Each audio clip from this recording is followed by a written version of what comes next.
봉환이한테 이야기는 들었다. 갑자기 이게 무슨 일이래니?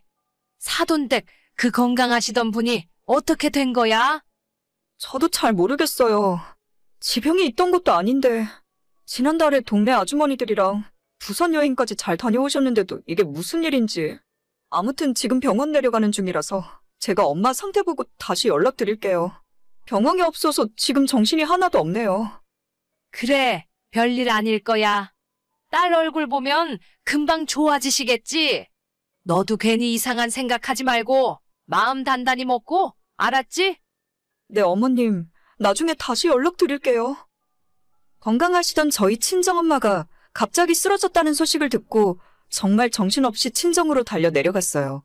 손이 너무 덜덜 떨려서 운전대를 잡지도 못했고 남편이 대신 운전해주는 차 조수석에 앉아서 우리 엄마가 무사하기만을 기도하고 있었죠. 3년 전에 아빠 먼저 돌아가시고 한동안 많이 힘들어하셨는데 그래도 올해 들어서는 조금 괜찮아지셨는지 웃는 것도 많이 늘어나셨고 원래 예전부터 좋아하시던 등산도 주말마다 다니시는 것 같더라고요.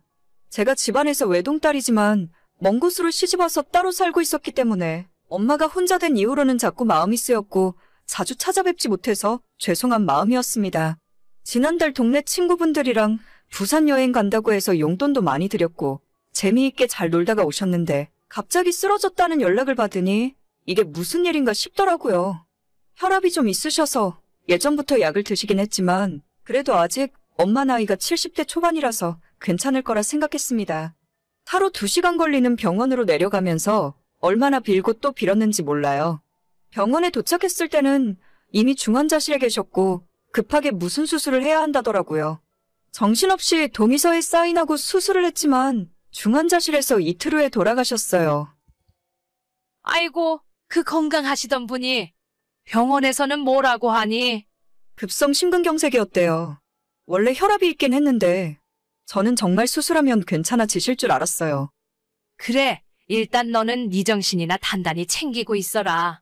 너희 친척들한테도 전화해서 말씀드리고 내가 이따 네 시아버지 집에 오는 대로 준비해서 내려가마. 네, 어머님. 그나저나 밥은 먹었고? 앞으로 네가 제일 고생해야 하는데 밥 먹고 정신 똑바로 차리고 있어. 네, 알겠어요. 뭐 잘 모르는 거 있으면 동환이한테 물어보고. 걔가 예전에 작은 아버지네 장례 치를 때도 다 경험해봤기 때문에 일이 어떻게 돌아가는지 잘 알고 있을 거다. 너는 정신 없을 테니까 동환이한테 다 맡기고 좀 쉬고 있어. 네, 안 그래도 남편이 다 알아서 해주고 있어요. 그래, 그럼 이따 내려갈 테니까 그때까지 정신 좀 차리고 있어라. 아빠에 이어서 갑자기 엄마까지 돌아가시고 진짜 하늘이 무너지는 기분이 어떤 건지 잘 알게 되더라고요. 아빠 장례식 때는 울다가 지쳐서 실신할 정도였는데 막상 엄마가 돌아가시고 나니 눈물도 잘 안 나오고 정말 제정신을 차리고 있을 수 없었습니다. 너무나도 슬프긴 한데 한번 울기 시작하면 완전 무너져 버릴 것만 같아서 조문 오시는 손님들한테 말도 한마디 더 하고 친구들한테 밝은 모습도 보이면서 잘 버티고 있었죠. 물론 마지막 발인할 때는 정말 기절하기 직전까지 울었지만 그래도 제가 끝까지 정신 똑바로 차리고 있던 덕분에 엄마의 장례식까지 잘 마무리할 수 있었습니다. 나중에 주변에서 독하다 아니면 대단하다는 말이 들리기도 했지만 그런 건 신경 쓰지 않았어요. 아빠 돌아가셨을 때는 엄마가 있었지만 엄마 돌아가셨을 때는 저까지 쓰러져 버리면 안 될 것 같아서 끝까지 참았던 거니까요. 집에 돌아와서 회사에서 줬던 휴가도 다 쓰고 바로 정상적으로 출근하며 지내고 있었습니다. 속으로는 너무 슬프고 순간순간 미칠 것 같았지만 애써 참으며 태어난 척하고 있었죠. 너는 정말 독하고 대단하다. 어떻게 발이 나는 날까지 눈물 한 방울 안 흘리고 참고 있을 수가 있니? 저도 안 보이는 곳에서 혼자 울었어요. 다들 너무 걱정해 주셔서 괜히 그 앞에서 눈물 보이기 민망하더라고요. 그랬니? 나는 너가 정말 바늘로 찔러도 피 한 방울 안 나오는 사람인 줄 알았어. 아무튼 이제 다 끝났으니 하는 이야기지만 평소 앓던 지병 같은 것도 없다가 그렇게 가시는 것도 일종의 복이라고 생각해라. 길게 아프고 병치레 하면 산 사람도 고통이고 가족들도 너무 힘든 거야. 네, 무슨 말씀이신지 알아요. 그래, 너는 똑똑한 애니까 내가 하는 말이 어떤 의미인지 알아들을 거다. 아무튼 이제 산 사람은 또 열심히 살아야지. 너희 어머니 혼자 사시던 집이나 주변 정리는 다 끝난 거야? 아직 그대로 있어요. 도저히 건드릴 수가 없어서 그냥 두고 있는데 시간을 두고 천천히 정리하려고요. 뭐 지금 당장은 쉽지는 않겠지. 그런데 뭐 하나만 물어보자. 내 말에 오해는 하지 말고 사돈댁 혼자 사시던 집이 전세니? 아니면 자가였니? 10년째 자가로 살고 계셨죠. 그래? 그 동네 집값이 꽤 비싸던데 대출은 남아있고. 아직 그런 것까지는 자세히 모르겠어요. 이제 곧 내려가서 한번 확인해 보려고요. 그런데 갑자기 그건 왜 물어보시는 거죠? 아니야, 그냥 내가 궁금해서 그러지. 아직 정신 없을 텐데 너한테 이런 거 물어봐서 미안하다. 아무튼 호상이라고 생각해. 시모는 뜬금없이 연락해서 이상한 소리를 제게 하더라고요. 아직 엄마가 돌아가신 충격에서 벗어나지도 못했는데 호상이라느니 살던 집이 어쩌고 저쩌고 대체 저런 소리를 왜 하는 건가 싶었어요. 제가 올해로 결혼 6년 차인데 지금까지 시모와 그리 살갑게 지내진 않았습니다. 평소에 연락도 거의 하지 않았고 어머님도 저한테 할 말이 있으면 남편 통해서 하시던 분이었죠. 그런데 이번에 친정엄마 돌아가셨을 때 남편은 물론 시댁 사람들이 일찍 찾아와서 빈소를 지켜주니 정말 고맙더라고요. 평소엔 무뚝뚝하던 시아버님도 제게 많이 위로를 해주셨고 시어머님도 장례식장에 오는 손님들을 저와 함께 맞이해주고 뒷정리까지 맡아서 해주셨죠. 정말 너무 고마웠고 이게 가족들의 정인가 싶어서 살짝 감동했는데 나중에 이런 연락을 하시니까 조금 어이없고 황당했어요. 그래도 크게 신경 안 쓰고 있었는데 불과 며칠 전에 또다시 연락이 오면서 시모의 시커먼 속내가 모두 드러나고 말았습니다. 지난주에 친정 내려갔다 왔다고 하더니 이제 너희 어머니 유산 정리는 다 끝난 거야? 뭐 어느 정도는 다 끝난 것 같아요. 그래? 잘 됐다. 사돈댁이 혼자 사시던 집이 대출도 하나 없는 자가였다면서? 그 집이 38평이었니? 그 동네 요즘 시세가 7억도 넘더라. 저는 그런 건 잘 모르겠어요.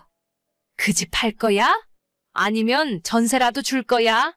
어차피 너희가 그 동네 가서 살 거 아니잖아. 생각은 아직 안 해봤는데 일단 집에 짐들이 남아있어서 그거 정리되면 생각하려고요. 팔지 마. 내가 알아봤는데 더 오르면 올랐지 떨어질 동네가 아니더라. 그냥 전세 줘. 전세 주고 그 전세금으로 너희들도 이번 기회에 전세 끝내고 집장만 하고. 네, 생각해볼게요. 그리고 혹시나 돈 남으면 나한테 1억만 빌려줄 수 있어? 우리가 이번에 상가를 하나 살까 하는데 현금이 좀 부족해서 말이야. 너한테 이자까지 톡톡히 쳐서 갚을게. 돈이요? 어머님, 듣자 하니 진짜 너무 하시는 것 같아요. 지금까지는 가만히 참고 있었는데 저희 엄마 집은 제가 알아서 할게요. 전세를 놓던 팔아먹던 들어가서 살던 제가 알아서 할 테니까 신경 쓰지 마세요. 호상이니 뭐니 그런 소리 듣고 싶지도 않고 제가 어머님한테 돈 빌려드릴 일 없으니까 이런 문제로 연락하지 않았으면 좋겠어요. 아니, 내가 호상을 호상이라 하지 뭐라고 하니? 악담을 한 것도 아니고 좋게 이야기한 건데. 그리고 내가 너한테 공짜로 돈을 달라고 했냐? 빌려주면 갚는다는데 뭐가 문제야? 너는 형제도 없이 그 많은 유산 받아서 너 혼자 다 쓸 거야? 장례식 때 내가 니를 얼마나 도와줬는데. 결국엔 이 소리 하시려고 그러셨나요? 어쩐지 지금까지 저한테 관심도 없던 어머님이 너무 잘해주신다 싶었어요. 그때 와서 3일 동안 일하셨던 거 일당 쳐서 보내드릴 테니까 계좌번호 남겨주세요. 그러면 계산 끝이니까 앞으로 저한테 돈 이야기 할 생각 하지도 마셨으면 좋겠네요. 너 진짜 가족끼리 1억이냐? 가족은 무슨 놈의 가족입니까? 진짜 저런 사람들한테 순간적으로나마 좋은 마음이 들었던 제가 바보 같네요. 힘들 때 도와주길래 방심했는데 역시는 역시였습니다.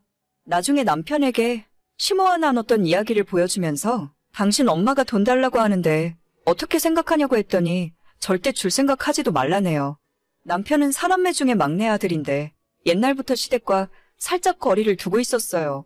저희 친정부모님에게 받은 유산을 어떻게 하던지 자기는 신경 전혀 안 쓸 테니까 천천히 저보고 알아서 하라네요. 지금은 그 집에 남아있는 엄마의 물건들을 처분하기가 힘들어서 당분간 그대로 둘 생각이에요. 조금 괜찮아지면 짐을 다 빼고 새를 놓을 겁니다.